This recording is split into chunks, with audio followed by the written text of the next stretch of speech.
Today I'm making a short trip to Upplands Väsby. It's just 2 stations from where I live, because I want to visit and show you a very interesting ancient art. It's not an artifact, ancient, it's an ancient thing, let's say that, you know. A little bit tricky to film, you know, to show the beauty of it, but I will try at least. I promise you this won't be a long video.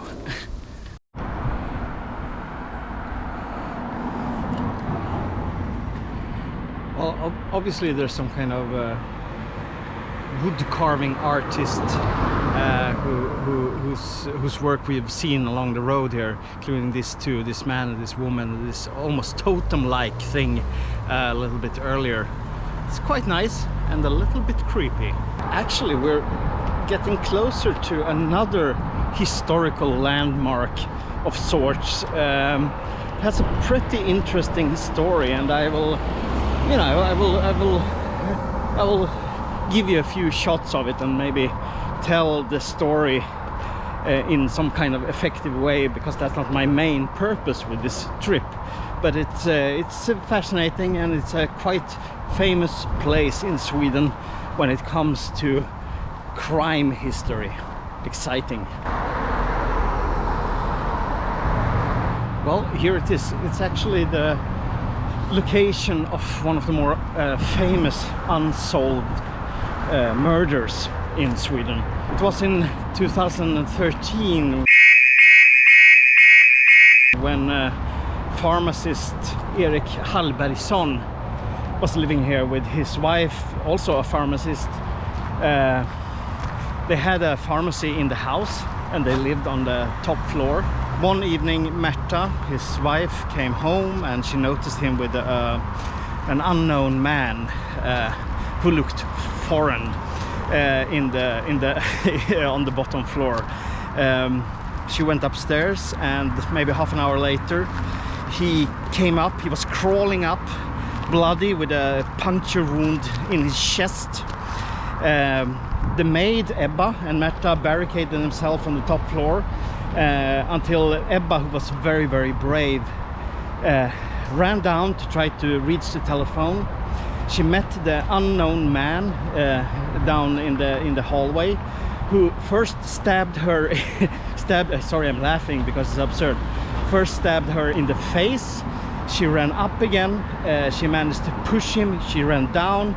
He stabbed her in the arms, in the hands, and also in the neck. But finally she managed to get outside, and she ran to a neighbor to make them call the police. The killers were never captured, but they arrested 2 Italian street musicians, who was then, you know, proved that they were innocent. So still today it's a strange and brutal case that still lives on in the Swedish true crime memory. It's also haunted, actually. Huh.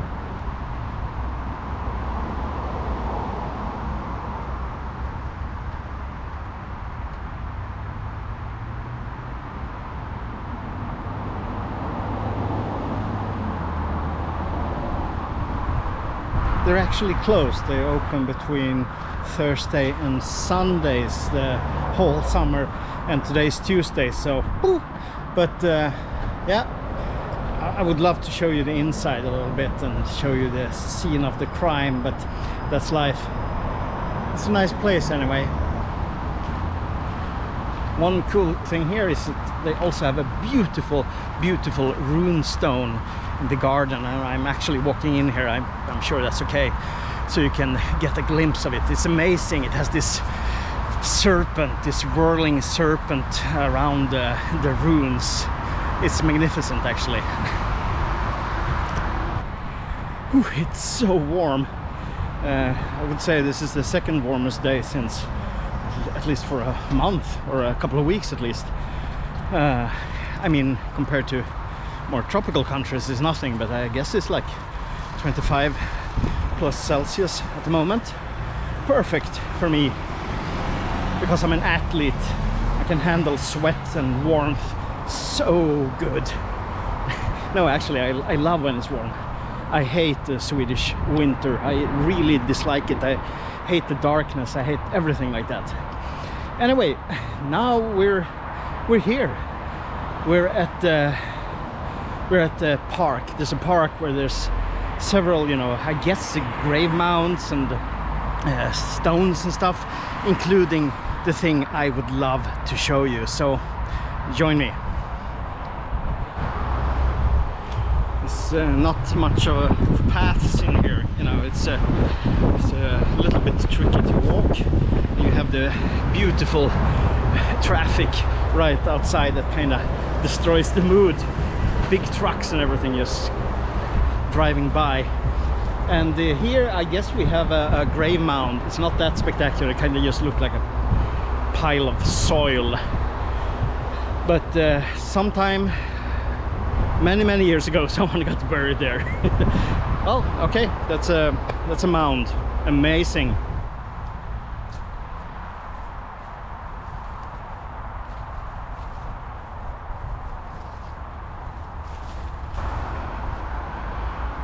All right, it obviously ends here because there's like a bicycle road cutting right through this park.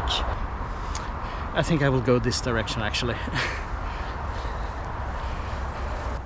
This place is ripe for ticks, so I hope I won't get any.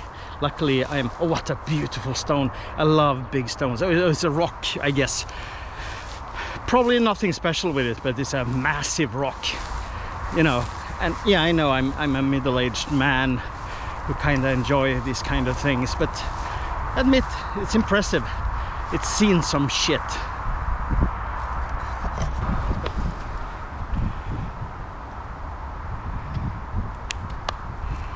All these places often gathered, you know, people with different beliefs and you know, spiritual journeys, and someone has actually put a Buddha here, or maybe even two, but it's crushed, it's destroyed. So there's pieces of two Buddhas, I think two at least. Yeah, why not? Okay, enough with Buddha. I will try to get out of this tick infested area. Probably spiders and butterfucks also here. Sorry, butterflies. Sorry, butterfly, I didn't mean to offend you. Fuck, it's so much. So much grass. Yeah, I did it. I survived the butterflies and the high grass and the rough terrain. You know, this is wilderness basically. No, it's not so much wilderness. I'm on the other side of the park now. Sorry, got a little burp there, quite discreet, but still. We have more big rocks standing here, which is always nice. I'm sure that these are like normal rocks, you know. They was probably here already from the beginning, but they always look cool, you know. This one, for example. There's so much rocks here. I'm not going to film them all, you know, because if you've seen one rock, you've seen them all. But there's obviously something that belongs to grave mounds and other things. And here it is, finally, the amazing triangular grave.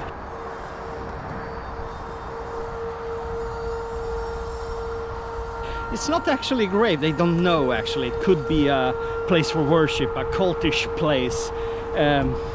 There's really no answer to why it's a triangle, except the triangular shape itself is a timeless symbol. It's been with mankind for thousands upon thousands of years. So even here in Scandinavia. And this one is one of my favorites because it's so stylish and it really feels like it was something important. Even now when it's like stuck here in between traffic and houses, kind of forgotten. But it's very cool, you know. But it's very tricky to film it so you can see how impressive it is. I mean, I would need a drone and I don't have a drone, so I'll see if I can, you know, maybe I find some map or something on the internet. I'm not sure, but well, anyway, here it is, and it's beautiful.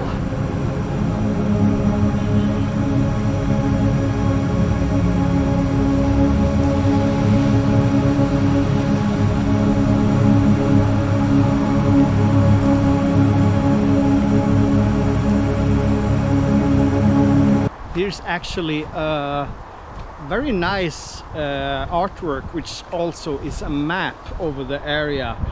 And as you can see, the triangular grave, or whatever it is very nicely visualized here. I will show you how we walked. This big rock that I like so much is not on this map, so I guess it's totally unimportant. We have the bicycle road, and over here we have a small hill, and here we have the beautiful triangle. And if I wasn't lazy, we go a bit further, and there's a giant, it's not giant, it's a larger grave mound over there, but it's a triangle I went here for, to show you, yeah, just you and you others also, of course. I wonder if I can get on top of it. I will reset the GoPro to the widest maximum lens, you know, so you can hopefully really see some of the shape, even if it will be twisted, and hopefully I won't hurt myself when climbing up on this stone. Okay, looks a little bit better, a little bit wider at least. Okay, I will try to climb up here. So fuck. Oh, I'm on the stone, the main. So how I have a little bit fear of heights here. Okay, I will turn it around. So here you have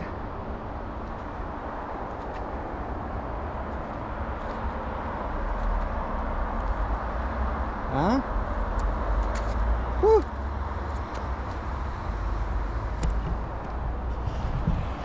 Woo. I don't like heights, and this is like, what is it, like 1 meter? Fuck it. How am I going to get down now without hurting myself? But yeah, impressive, yeah.